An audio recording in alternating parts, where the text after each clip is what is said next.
saya dari kamar 102 mau pesan nasi goreng kambing.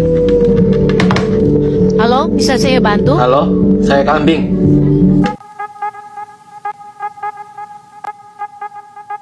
Halo CS-CS-ku, bertemu lagi dengan Manusia Madasu di Easy Film. Baiklah, berikut ini gua akan meringkas sejarah lahirnya gerakan subgenre hardcore di New York. Gerakan tersebut menjadi gerakan sentral bagi pencinta musik hardcore di seluruh dunia. Oke CS-CS-ku, sebelum kita mulai seperti biasa, kita intro dulu guys. Manakah kita mencari manusia, membotakkan mata, mengosongkan jiwa, saya kesunyian, tak lagi kau dengar. Inilah saatnya kau melihatnya.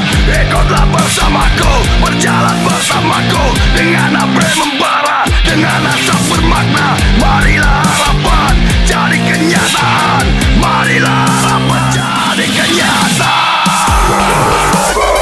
We're gonna revolt, and on the throne. We're gonna.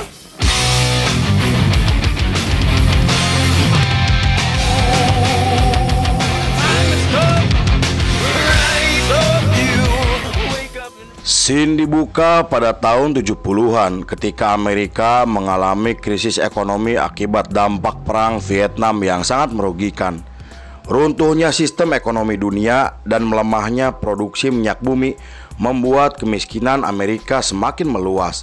Saat itu masyarakat yang tidak puas dengan kinerja pemerintahan mulai turun ke jalan dan menuntut pemerintahan agar memecat para pejabatnya yang tidak berkompeten. Hal itu mengakibatkan aksi kriminalitas semakin meningkat yang membuat situasi Amerika semakin mencekam. Bahkan, aksi rasisme dan kekerasan antar geng membuat keadaan Amerika semakin memburuk. Lalu di tengah situasi politik yang semakin tidak menentu, sekelompok pemuda New York mulai meluapkan ekspresinya dengan menghadiri acara musik bawah tanah. Kegiatan tersebut melahirkan istilah thrash culture, dan istilah tersebut digunakan untuk menunjukkan ekspresi seni juga hiburan yang dianggap rendah namun disukai oleh banyak orang, terutama kalangan anak muda. Di sisi lain, kemunculan band seperti The New York Dolls membuat ketenaran subkultur punk semakin meningkat di New York, Amerika. Konon, mereka bersama Velvet Underground dan Stooges disebut sebagai band punk rock pertama yang muncul di skena punk Amerika.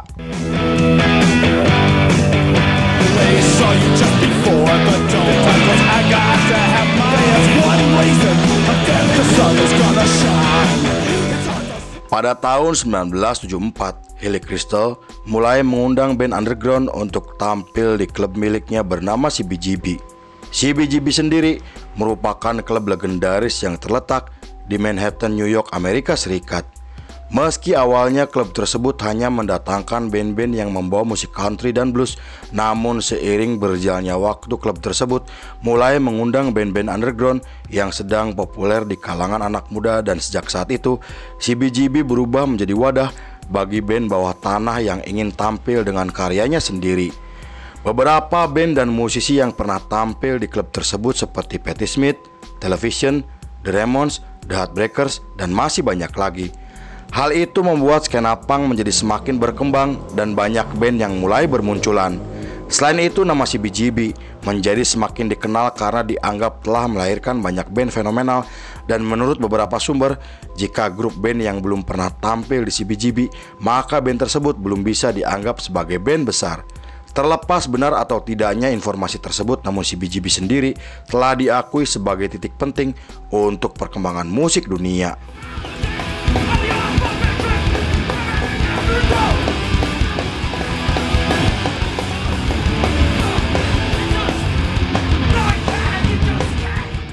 Di sisi lain, setelah band Eliminators bubar karena berbagai alasan, Vinny Stigma dan Roger Miret membentuk band bernama Agnostic Front. Band tersebut dianggap sebagai band hardcore New York pertama dan menjadi salah satu band paling penting dalam gerakan hardcore di dunia. Selain itu, Roger Miret juga mulai menggunakan istilah hardcore untuk membedakan diri dari subkultur punk di skena underground di New York.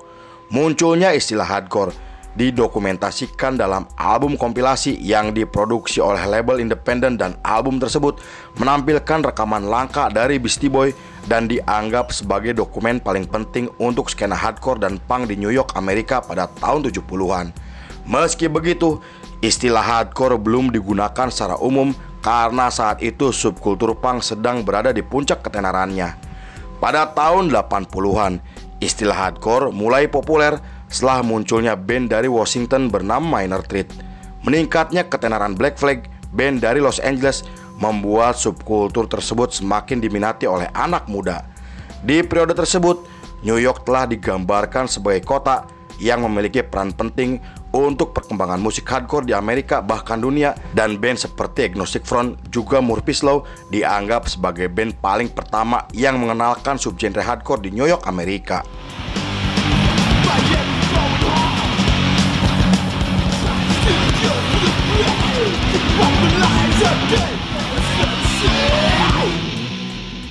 Lalu ketika Bad Brains memutuskan pindah ke kota New York, muncul istilah baru yang dikenal sebagai New York Hardcore. Hal itu karena Bad Brains memberi pengaruh besar untuk band New York yang saat itu mulai bermunculan. Kemudian band seperti Cro-Mags dan Agnostic Front juga dianggap sebagai band hardcore skinhead generasi pertama, dan menurut pengamat musik, band seperti Misfit juga Negative Approach memiliki pengaruh besar untuk perkembangan musik hardcore yang lebih keras dan agresif. Di sisi lain, logo pertama New York Hardcore diciptakan oleh Kevin Crowley, vokalis dari band Abuse. Logo tersebut menampilkan gambar X dengan huruf singkatan dari New York Hardcore yang ditempatkan di sekelilingnya. Meski terlihat simpel, namun logo tersebut memiliki daya tarik tersendiri, dan Kevin membuat logo tersebut untuk membedakan antara skena New York dan skena lain yang sama-sama sedang berkembang. Tetapi dengan seiring berjalannya waktu, logo tersebut akhirnya berubah dengan berbagai versi, tetapi tidak menghilangkan singkatan huruf hardcore New York yang telah menjadi identitasnya.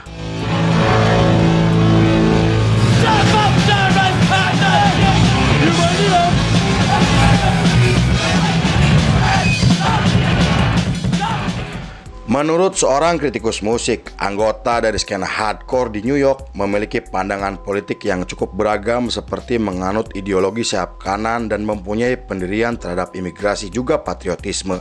Ada juga yang menganut ideologi sayap kiri yang membuat mereka sangat membenci aksi rasisme dan gerakan neo-Nazi.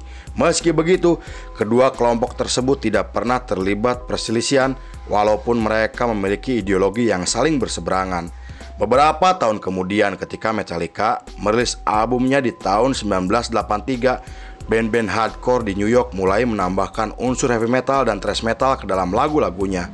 Salah satu band hardcore yang menambahkan unsur heavy metal untuk pertama kalinya adalah band Straight Ahead. Band tersebut juga menganut ideologi straight edge yang juga dipopulerkan oleh band seperti Minor Threat.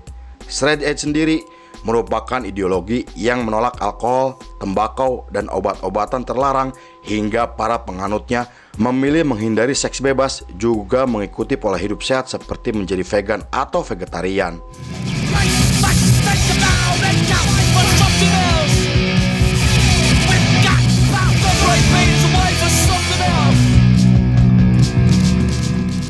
Di periode tersebut, ketenaran hardcore New York semakin berkembang dan menjadi wadah untuk berbagai subkultur seperti punk dan skinhead.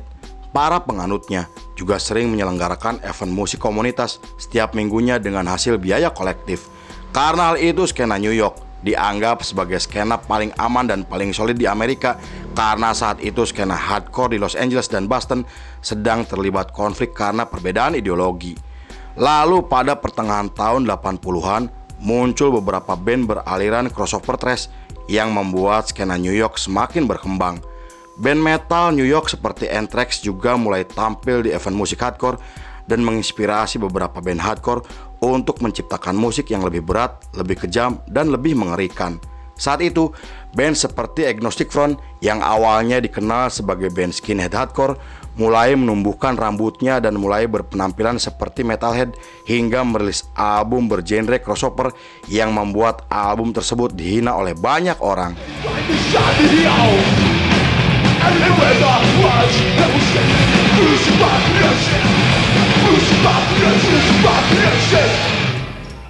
Meski begitu, album bergenre crossover yang dirilis oleh band Cro-Mags dianggap memiliki pengaruh besar untuk band hardcore New York generasi berikutnya seperti Biohazard dan Candy Ria. Menurut seorang jurnalis asal Amerika, kedua album tersebut merupakan album paling jenius yang pernah ia dengar karena mereka berhasil menggabungkan presisi heavy metal dan energi hardcore hingga menciptakan tonggak sejarah bagi subgenre crossover. Setelah itu muncul gerakan bernama Yacht Crew untuk menanggapi pengaruh metal yang mulai dianut oleh beberapa band hardcore di New York. Gerakan tersebut digagas oleh beberapa band yang cukup berpengaruh di skena hardcore New York seperti Youth of Today, Blood, dan Gorilla Biscuit. Saat ditanya, mereka membentuk gerakan tersebut agar musik hardcore kembali populer seperti sebelumnya dengan musik yang beririsan dengan musik punk. Kemudian, ketika band Youth of Today merilis lagu baru di tahun 1985, gerakan tersebut menjadi semakin membesar yang membuat sebagian anggotanya memilih menganut straight edge dan vegetarianisme. Namun hal itu menimbulkan perpecahan di komunitas yang membuat kelompok Yacht Crew mulai memisahkan diri dari skena hardcore di Amerika.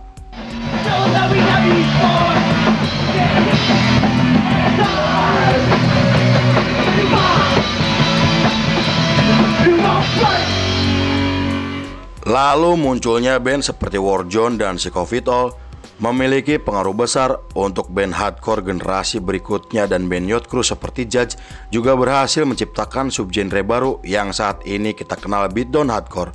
Namun ketenaran gerakan Yacht Crew mulai menurun setelah terjadinya kerusuhan di Taman New York, dan pemilik klub CBGB juga mulai menolak menampilkan band-band hardcore karena selalu membuat kerusuhan yang sangat merugikan. Pada awal tahun 90-an, para musisi dari skena hardcore di New York mulai bergabung dengan gerakan keagamaan bernama Hare Krishna. Gerakan tersebut merupakan gerakan keagamaan Hindu yang didirikan oleh guru spiritual dan filosofis yang berasal dari India. Kemudian John Joseph dari band Cro-Mags adalah orang pertama yang mengenalkan gerakan tersebut di skena hardcore di New York. Di sisi lain, ketenaran hardcore New York menjadi semakin meluas setelah munculnya band hardcore generasi kedua seperti Biohazard, Madball, dan Scarhead. Mereka membawa peran penting untuk gerakan dan perkembangan musik hardcore yang lebih modern tanpa meninggalkan ciri khasnya. Bahkan pada tahun 1993 ketika klub CBGB kembali dibuka, mereka diperbolehkan untuk kembali melakukan pertunjukan yang membuat skena hardcore New York dikenal hingga ke seluruh dunia. Sampai saat ini, para pionir skena hardcore New York seperti Agnostic Front masih aktif dan masih menyebarkan pengaruhnya melalui karya hebatnya. Lalu film pun selesai.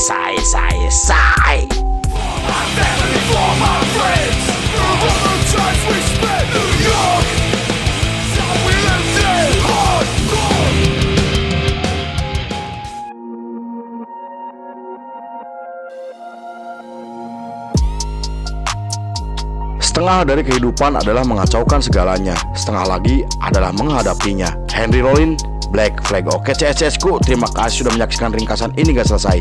Saya beserta jajaran Berandal Malam kembali pamit undur diri, sampai jumpa di episode berikutnya. Bye bye, hampura balele.